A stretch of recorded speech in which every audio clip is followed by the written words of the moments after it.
block loop.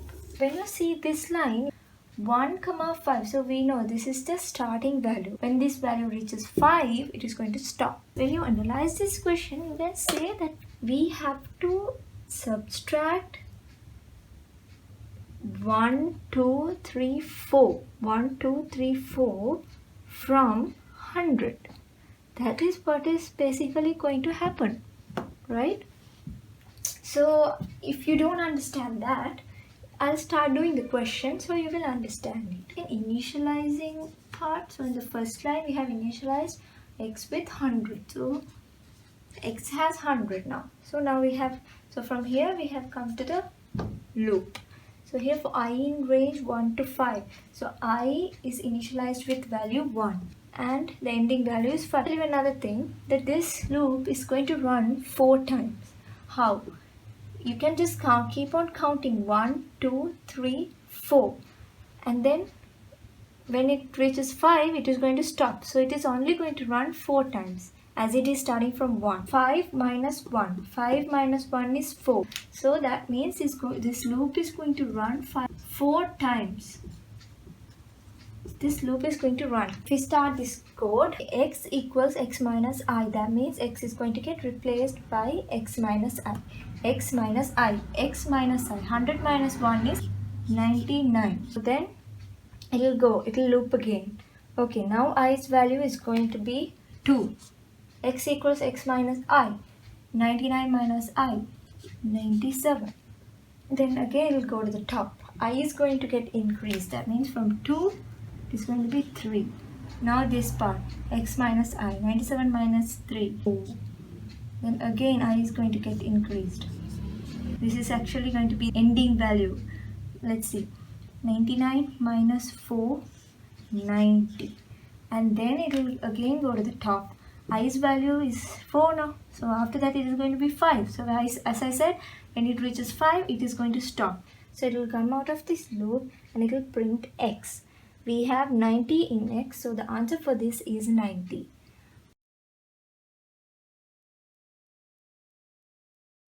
Okay, so in this question, we have the for loop, if condition. This is a list, this is a data structure. It is going to hold all these values. We have a new keyword called continue here. So what is continue? So this is a loop block. This continue means if this condition is true, it will go in, right? So when it reaches continue, go to the top. So you have to ignore the rest of the code. So if there are more codes inside this, there is only one line here. So you don't have to do that. You have, from here you will go to the top. The only change is this i's value will get increased. Okay, and also you can see here there is a for loop and it is going to run. The starting value is not there. We have only one value, len a list. That len means is a function which will return the length of this past list. Length of this list is 1, 2, 3, 4, 5, 6. So 6 is the length. So this whole value is going to get replaced by 6. And also you know the starting value is 0. You know, right? This line has only one value. That means the default starting value is 0. So when you see a list, it is better to like divide it, quickly name down the index. Okay, now we can quickly start the work. First we have s equals 0, right? So, and now we have to initialize this I. So the initial value of I is 0.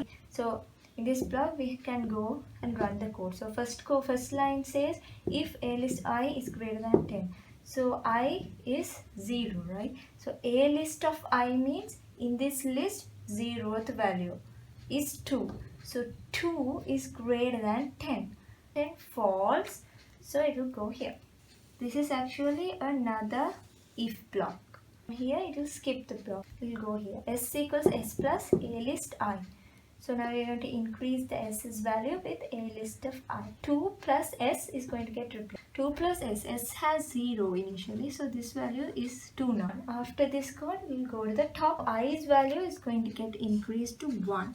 When the I reaches 5 only, we have to stop. So a list of I. So 1. This is the a list of I. A list of 1. So 1 is 3. 3 greater than 10? No again. So it will skip and go to this line. Now it is going to add 3 plus s. S had 2 initially. 3 plus 2 is 5. And then it will go to the top. I's value is going to get increased 2 now. Okay. If A is 2. So in 2, in the index 2, we have 11. So 11 is greater than 10. Yes, we can go inside this if loop.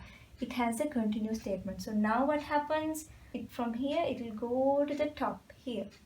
That means i's value is going to get increased. You know what happens when you reach the top. Just 3. And then it will go in again and check. Now a list of 3. 3. In the third position, we have 13. So 13 greater than 10. Yes, again. So it will go in and it will continue. That means again it will go to the top. And it is going to increase the value of I.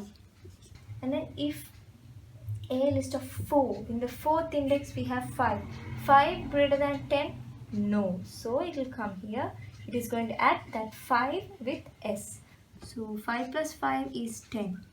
And after this it will go to the top for I in range length of again. If the i's value is going to reach 5. So fifth index we have 7. So 7 greater than 10? No. So it will come out. So 7 plus s. So 10 plus 7 is 17. Right? 17.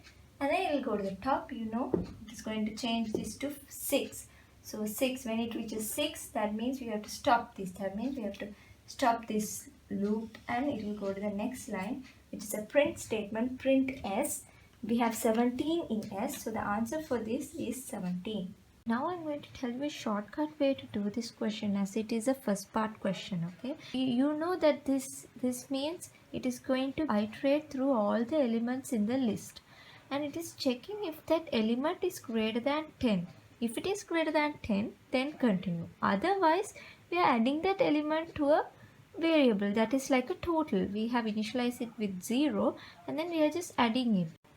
It is like we are finding the total of those elements which are not greater than 10. Why? Because when it is greater than 10, we are continuing it. That means we are skipping those values.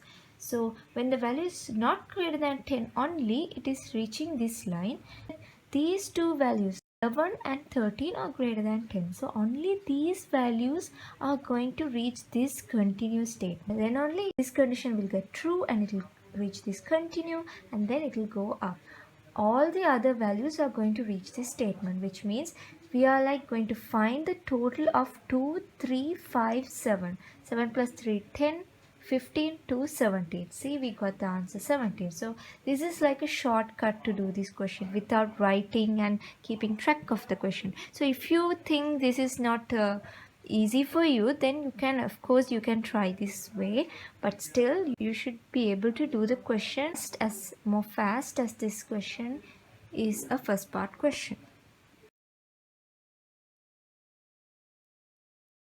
It has something called break. So you don't know, so what is a break? If you just consider the loop again, so this is the loop. Inside the 2 blocks. Right. So it is going to run length of L. 1, 2, 3, 4, 5, 6, 7, 8, 9, 10. So length of L is 10. You can also write this as 0 to 10. That means it's going to run 10 times. I's value starts from 0 and ends at 9, right? So when the I's value becomes 10, it will stop and go to the next line. That is one way to stop this loop. Another way is this break.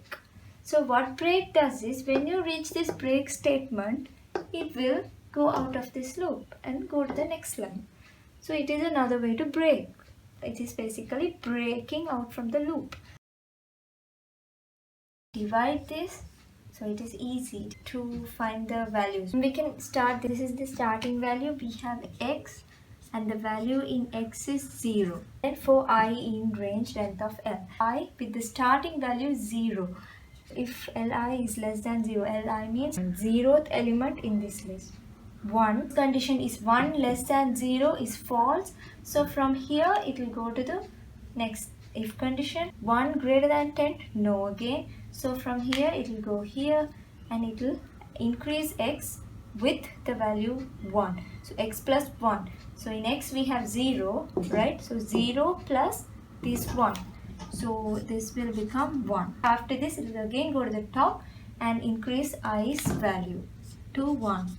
Li, so in the 1, first index we have minus 2. Minus 2 less than 0. Yes, minus 2 is less than 0. So it is going to continue. So when it reaches continue, what it does is it will go to the top of the 4. It is going to increase the value I. So it is going to be 2 now. So in 2, second index, we have 4. 4 less than 0, false. So it will go here. 4 greater than 10, again false. So it will come here.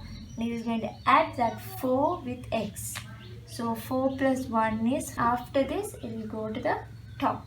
So now i's value is going to get increased. 3. Third index, we have 3. 3 less than 0, false. 3 greater than 10, again false. It is going to add 5 plus 3 is 8. Again it comes to top. I becomes 4 now. In the index 4, we have 2. 2 less than 0, no. 2 greater than 10, again no. It will go to the top. 4 will become 5. The fifth index, minus 7. Minus 7 less than 0. Yes. So it will go in and continue. That means it's going to continue here. 5's value is going to be 6. The sixth index, 11. 11 less than 0. No. 11 greater than 10. So you know this is the point we are going to stop, right? So when it reaches this 11, from this break statement, it will come out and we will go to the print statement. X, we have 10. So the answer for this is 10. This is the same question. Okay, I'm going to show you another simple way to do this. See that this loop is going to iterate through all the elements of this list, right? And there are only 2 conditions here and another step. So if this condition is true, it is going to go to the top. If this condition is true, then it's going to go out of the loop, right? If both of these conditions are false, then only it is going to increase the value of x. Simply analyze this code, you can say that when the value is less than 0, the code is going to continue. It continue means it is going to go to the top. It is not going to add it. It is not going to add it. It is just going to skip it. It is going to increase the value and it is going to go to the next value. And when the value is greater than 10, then it is going to stop. So in that place, the code is going to stop and go out of the loop. Is there any value greater than 10? That means it's going to stop there. So as you can see here, there is this 11. So in this place, the code is going to stop.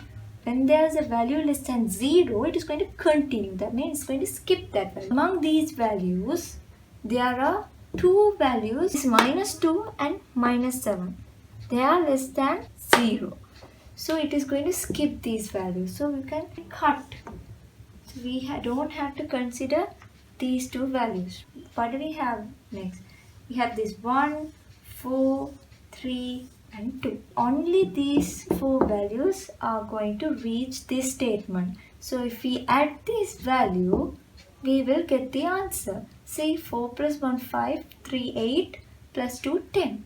So we know the answer is 10. This is really a shortcut because we have only 2. We don't have any other functionalities in this question, right? So this is a better way to do the question.